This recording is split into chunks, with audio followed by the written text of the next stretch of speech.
you're a leader today, then what we're going to talk about, I want you to think about very specifically about how you impact your team. If you're not a leader, I want you to think about it from how you are led today, or maybe a leader from your past. And if you're not a leader yet, but you want to be, this is actually great timing, because I want you to think about what kind of leader you want to be and what kind of impact you want to make. Because how we operate when we need to develop our people says a lot about us, and definitely has a difference in how they will respond to you.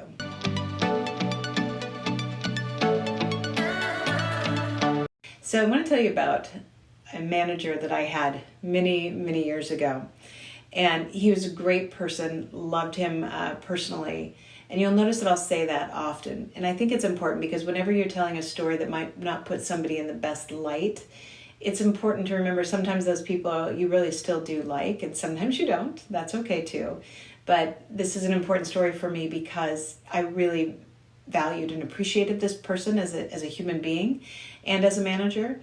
But he had a fatal flaw when it came to developing me. And I want to tell you a little bit about how it went. So I was in pharmaceutical sales, and he was my regional manager. And every time he would come to do a ride-along with me, it was hell. I don't know how else to put it.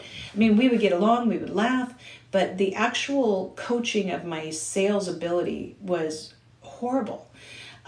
It felt like every time I went in and out of an office or talked to a physician or went into a pharmacy, that I came out ready to brace myself because of the beating I felt I was going to get. And I meant that. I mean, it really started to feel like, it wasn't a physical beating, but the words became like punches, and they hurt. And I would brace for them. In fact, I remember getting to the point where before he would come to do a ride-along with me, I was so tense I would not sleep. And it was interesting because other times, like meetings and trainings, he was great. We worked really, really well together. But this scenario really made me doubt my ability as a salesperson and really caused me a lot of anxiety. So, we would go into these, no matter what the situation is, there was always a laundry list of things I did wrong and never anything about what I did right. So I'm the kind of person who I need a lot of positive reinforcement. I can take feedback without a doubt. I'm completely open to feedback, but I need a little bit. I just need a little bit here and there. And so after this one particular time that he was had done the ride along with me, and I'd gotten him back to the airport, and he was going to get on an airplane, go away. And I think it was a Friday afternoon, and I remember thinking, I cannot wait to get you out of my car. Like, if I could just slow down long enough to open the door and push you out of the curb, I would do that because I was so maxed out.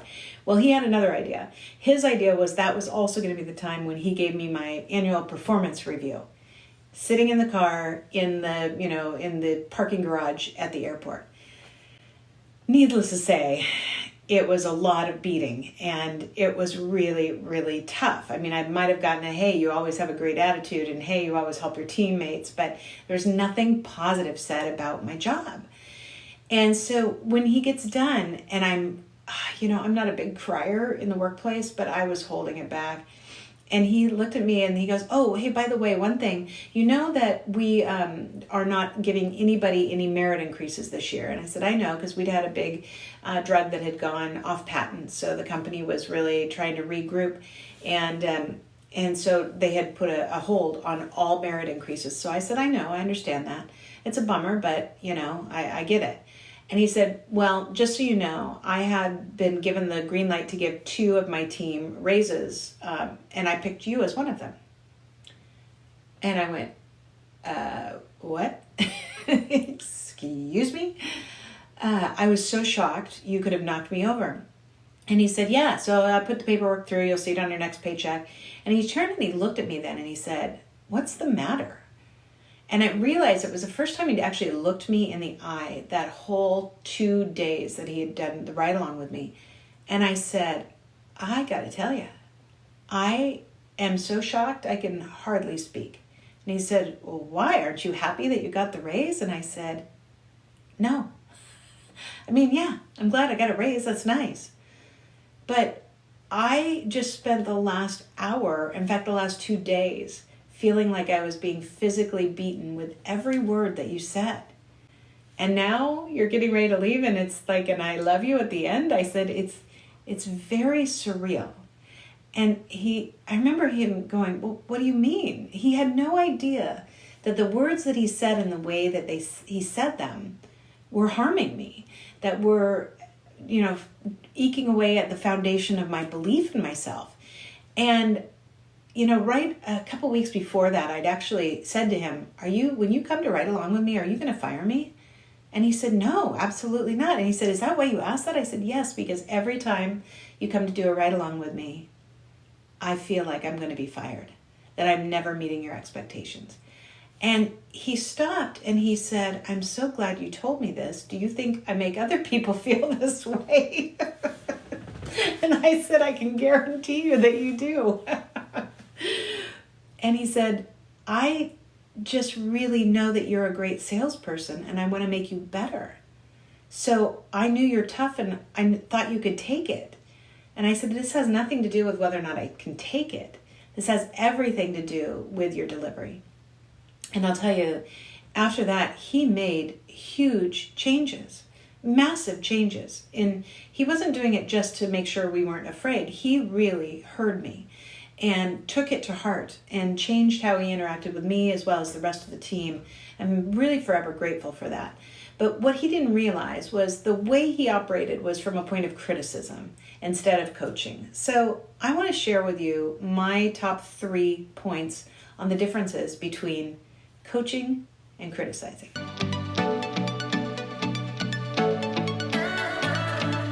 So let's talk first about coaching. Coaching is development focused, meaning if you have to give feedback to someone on your team or someone's giving feedback to you, it should be development focused, meaning it should be designed and given, it should be presented and delivered in a way that is about making that person better and helping them understand. But criticism, on the other hand, is rooted in shame. And so shame on a personal level rather than professional development level. So if you see the balance between the two, it's really easy to fall into one versus the other. And the difference between being development focused and rooted in shame has everything to do with how well that person will be able to continue to grow. Because one promotes growth and the other basically stomps down any desire to grow.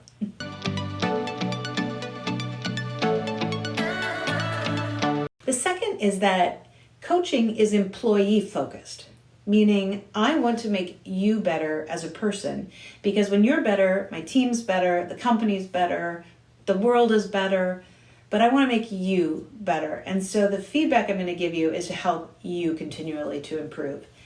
But on the flip side, criticizing is definitely personally directed, but directed and not focused, meaning personally directed, like I am going to make sure you know this.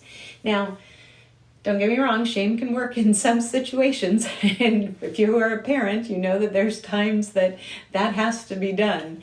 But overall, if you use shame as a tool continuously and you make it very personally directed, you will stunt growth. And that's the key. The third is the component of coaching being company focused, meaning versus criticism, which is position fearing.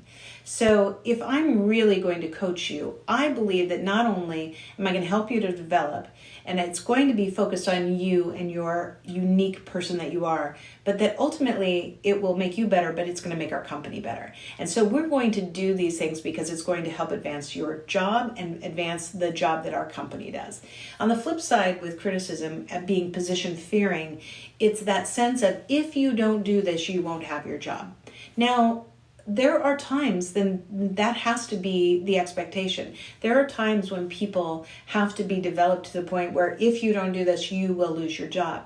But people who use criticism as their main leadership style, it's in order to always create that sense of you should fear for your position. And when you do that, you raise people's anxieties and you stunt their desire to make themselves better. Now, when you think about this on the grander scale, it's very exhausting to work for someone who is continually criticizing you, because at some point in time, you're either going to be cowered so much that you cannot get up anymore, or you will leave that situation. And so the leader who operates from this standpoint, if they're not made aware of it, or if they are aware of it but they choose not to operate differently, there will be repercussions, unfortunately. And most of the time, the biggest repercussion is good people will leave.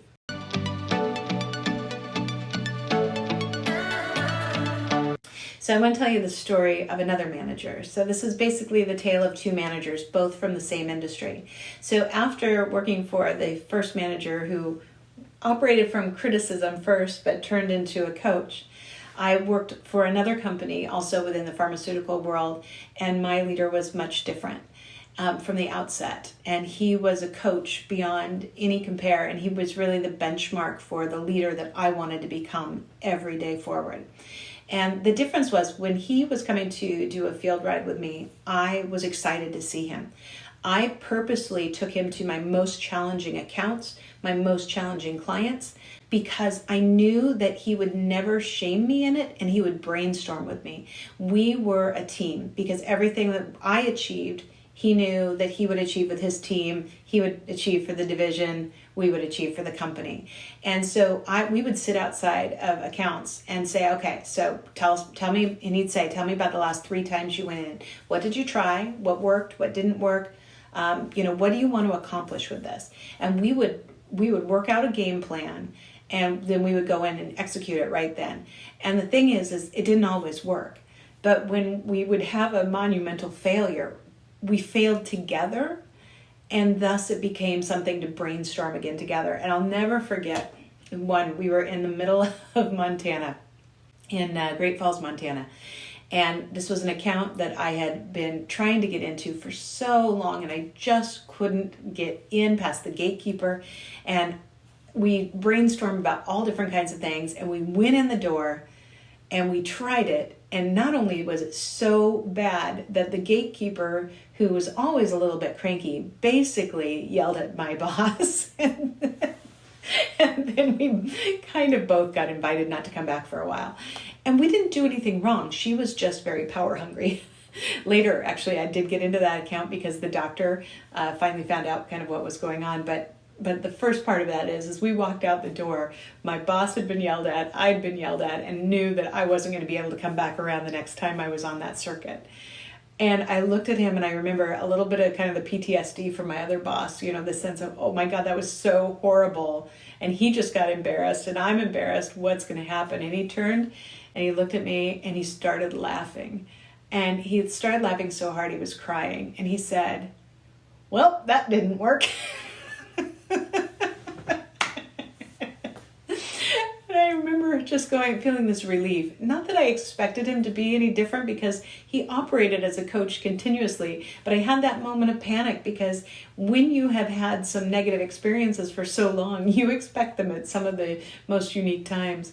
I was so thankful for his reaction. And I remember he said, we had one more place that we were going to go to that day. And he looked at me and goes, nope, we're stopping early. We're going to go have a burger and a beer, and we're going to come up with a plan for the next time you can get in. And it bonded us, because he knew that I was not going to just take him on a milk run. I wasn't going to just try and show him all the great things. I really wanted to take him to the places where I had the biggest challenge, because I knew he would help me.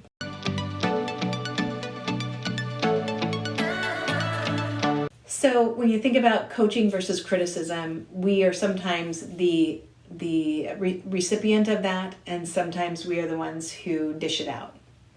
And it's important to know what you want to dish.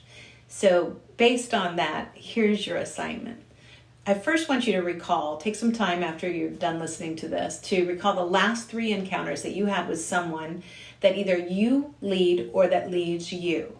And it doesn't matter what those encounters are, but what were the last 3? And in each of those cases, what would indicate to you whether or not you or them, or both of you, maybe you lead some people, you've also, are being led by somebody else, then how do you feel and what do you know about how you and or them operate as either a coach or a criticizer. So, what can you gain from that? And the final part of this assignment is to take some time to journal how you are going to either change how you operate or how you're going to maintain how you operate if you already operate in the coaching manner, or how you're going to have a dialogue with the person who leads you if they are more of a criticizer versus a coacher. And that's the tougher one. In fact, we'll tackle that in another episode longer way from now. And think about what words you might say to your own leader. So if you work for someone who operates more in the criticizing role versus coaching, are you able to have a conversation with them to help them highlight how they may be able to not only recognize but change how they operate? Now, it's not always safe to do so. So I'm not encouraging you just to go do that. You have to make that decision for yourself. For me, it worked out well, but it doesn't always. And those are the situations where you have to make some decisions. Is it bad enough that I need to make a change? Is it livable and I can understand it and I can deal with it by finding other positive measures, other ways? But ultimately, our focus should be to help each other to grow, not only for the people that we lead, the people that we're on teams with, but those who lead us, so that we can continue to have safe and productive environments that truly help us to shock our own potential.